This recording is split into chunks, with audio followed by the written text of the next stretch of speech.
Sa ibang balita, binasbasan ni Cardinal Pablo Virgilio David ang mga puntod ng mga biktima ng madugong war on drugs. Naging emosyonal din ang kaanak ng mga ito sa kanilang pagdalaw ngayong undas. Nasa frontline ng balitang yan, si Faith Del Mundo. Hindi na napigilang mapaiyak ni Nanay Rebecca sa unang pagkakataong makabisita sa yumao niyang anak na si Christopher ngayong undas.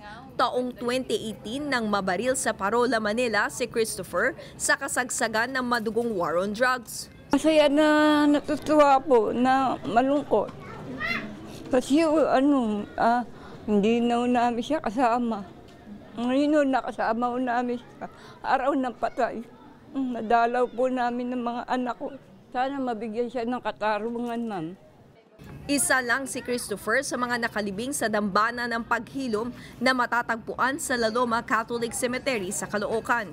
Ito ang libingan na inilaan sa mga biktima ng extrajudicial killings noong administrasyon ni dating Pangulong Rodrigo Duterte.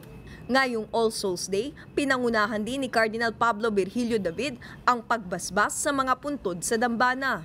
Sa iba pang bahagi ng La Loma, naabutan namin si Marie Chris na nagtitirik ng kandila sa isang bahagi ng libingan. Yan ay kahit hindi siya sigurado kung dito pa ba nakalagak ang namayapa niyang ina. Inilipat daw kasi ang mga labi nito matapos mag-expire ang pwesto at wala silang pambayad noon para sa renewal. Gusto sana namin siyang ilipat.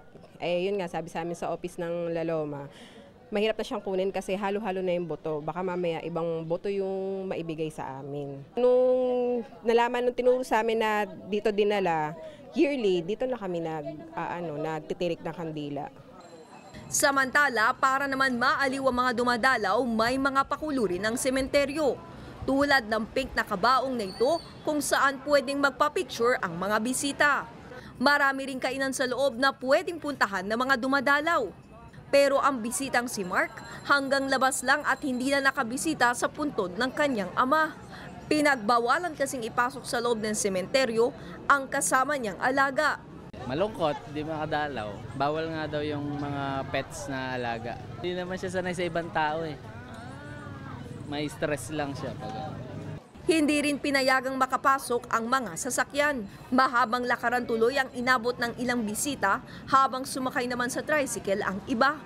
Mismong si Northern Police District Director Jerry Protasio at Caloocan Police Chief Joey Goffort ang nanguna sa inspeksyon sa La Loma. Maraming nakumpiskang mga ipinagbabawal tulad ng matutulis na bagay at flammable items. Pwede namang makuha pagbalik ang nakumpiskang mga alkohol, pabango at sigarilyo. Ang mga plastik ng bulaklak, inaalis na rin agad pagpasok para iwas basura.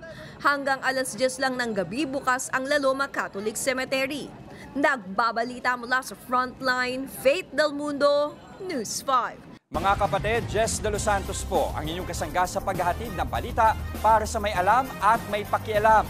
Para sa tuloy-tuloy na makabuluhang balitaan, mag-follow at mag-subscribe na sa social media pages ng News 5.